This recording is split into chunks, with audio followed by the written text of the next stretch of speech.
Hierro es el nombre común con el que se conoce a este producto que en realidad se llama acero de refuerzo. Este material es utilizado en todas las obras cuya estructura es de hormigón armado, como edificios, puentes, puertos, tuberías de hormigón reforzado, vivienda popular, etcétera, etcétera.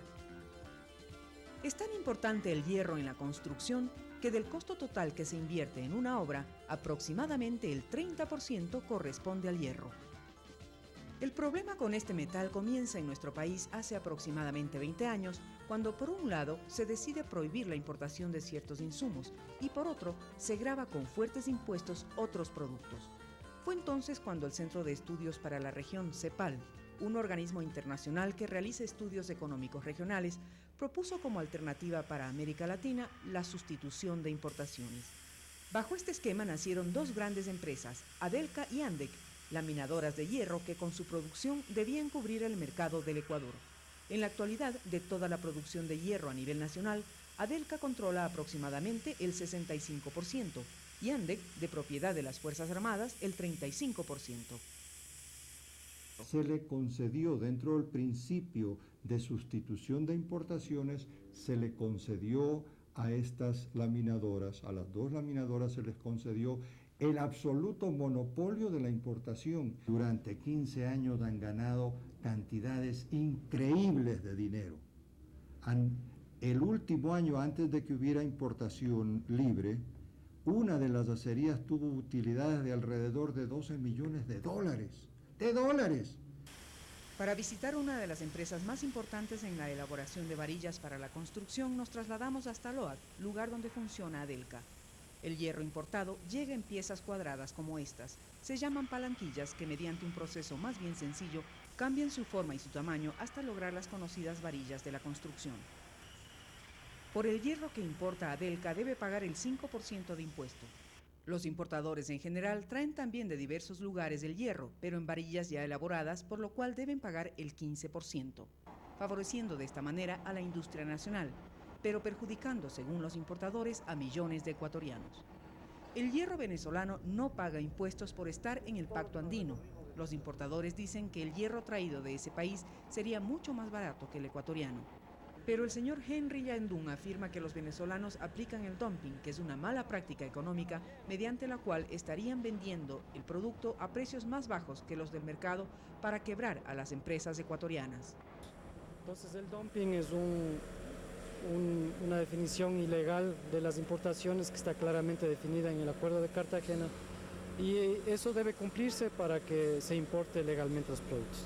Se ha dicho que el dumping no se ha podido probar. Nosotros hemos entregado documentos muy evidentes de cuáles son los precios locales en el Pacto Andino de los productos de acero y los precios con los que vienen al país son menores a los precios locales. Eso es claramente un dumping. Yo no creo que se haya podido demostrar, yo más bien considero que el gobierno no ha querido tomar la decisión de definir el dumping que existe en las importaciones del acero. Sin embargo, el presidente de la Cámara de Comercio de Quito afirma que estas acusaciones de dumping no han podido ser probadas. Esto fue totalmente desvirtuado y justamente por eso no se consumó el pedido de la industria nacional que solicitaba que se imponga un arancel a la importación de hierro desde Venezuela. En Ciudad Guyana, en Venezuela, funciona una de las empresas siderúrgicas más grandes del continente llamada Sidor. Aquí se produce en estas enormes instalaciones el hierro directamente desde la materia prima y no como en el caso ecuatoriano de barras de hierro previamente elaboradas. Esta es una de las razones, dicen los venezolanos, por las que la varilla es mucho más barata que la ecuatoriana. Entonces viene el segundo capítulo de esta que podría ser la telenovela llamada La Guerra del Hierro. Repentinamente, la Junta Monetaria el 23 de mayo emite un acuerdo en el cual se establece un extraño requisito conocido como la norma ISO 9001 que debe presentar el importador venezolano antes de que se apruebe su permiso de importación. ¿Pero qué es el ISO?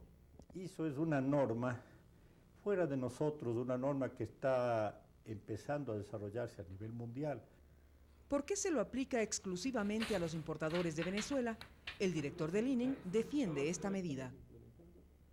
Ecuador tiene que trabajar con ese tipo de documentos, con ese tipo de estándares y tiene que comenzar a exigir hacia adelante el cumplimiento con estas normas. Y Bien. eso es el acuerdo ministerial de la fecha que se tiene para exigir que los sistemas de calidad de las empresas se den en base a la norma 9002. En este ¿Hay caso, algún otro producto de alguna otra calidad que haya sido detenido por no cumplir? mire, en este momento tenemos un estudio nuestro. Importaciones. Sí, este momento tenemos un estudio nuestro. No le voy a dar todavía el nombre porque quiero, se ha pedido que se realicen nuevas pruebas de laboratorio. Yo creo que en términos de 1 o 2 semanas, posiblemente otro producto de importación que no cumple con normas ecuatorianas deberá tener el mismo sistema y el mismo tratamiento. Lo extraño para la Cámara de Comercio es que este requisito se lo aplica única y exclusivamente al hierro y no a productos aún más sensibles como alimentos o medicinas. Es entonces una medida con dedicatoria para favorecer a las dos únicas empresas nacionales. Darle una resolución para un producto específico, para un solo país, es una resolución con dedicatoria. El tercer capítulo de la Guerra del Hierro es el de los precios referenciales. Como habíamos dicho, mientras a las barras de hierro que importan las dos industrias ecuatorianas se les grava con el 5%, al hierro importado de otros países fuera del Pacto Andino se le carga el 15%. Pero lo grave de la acusación es que el precio referencial establecido por el Ministerio de Finanzas ha sido recargado en el 30% respecto del valor internacional, impidiendo así que se abarate el producto y que por lo tanto las obras públicas y de vivienda sean más económicas. El subsecretario de Rentas, por sí y ante sí, decreta que el precio es de $385 la tonelada métrica. Nosotros acabamos de comprar en 280 y ese precio de 280 está certificado bajo juramento por una empresa internacional de verificación que ha notarizado ante el cónsul del Ecuador en Hamburgo el precio que nosotros hemos pagado. Y lo curioso es que el acuerdo ministerial firmado por el señor subsecretario de Rentas no dice en qué se basa para este precio que lo ha sacado de una tómbola como se sacan los números premiados de la lotería. Todos estos mecanismos incorrectos y contrarios a la libertad de comercio, según los importadores, han permitido que las dos empresas tengan enormes utilidades en perjuicio de abaratar el costo del hierro. Una de las razones para que los índices de inflación no hayan sido mayores en el último año y medio ha sido, según algunos técnicos, gracias a la competencia del hierro importado a precios menores que el nacional. Las importaciones, insisto, de 14.000 y pico de toneladas han generado un factor regulador en el mercado. Ha colaborado a que la inflación, pues naturalmente no suba, más bien decrezca. ¿Cómo puede usted suponer que en 19 meses el hierro se ha mantenido estable? Ese es uno de los beneficios. ¿Es la primera vez que el hierro se mantiene tanto tiempo estable? Es la primera vez. El programa La Televisión consultó con funcionarios de la Junta Monetaria sobre el tema. Pudimos conocer que las autoridades de ese organismo y las propias dependencias técnicas del Banco Central presentaron un informe en contra de este acuerdo que fue firmado por presiones del ministro de Industrias y del director del INE. Si la regulación persiste, los precios del hierro subirán sin control, lesionando la economía de la gente más pobre de nuestro país.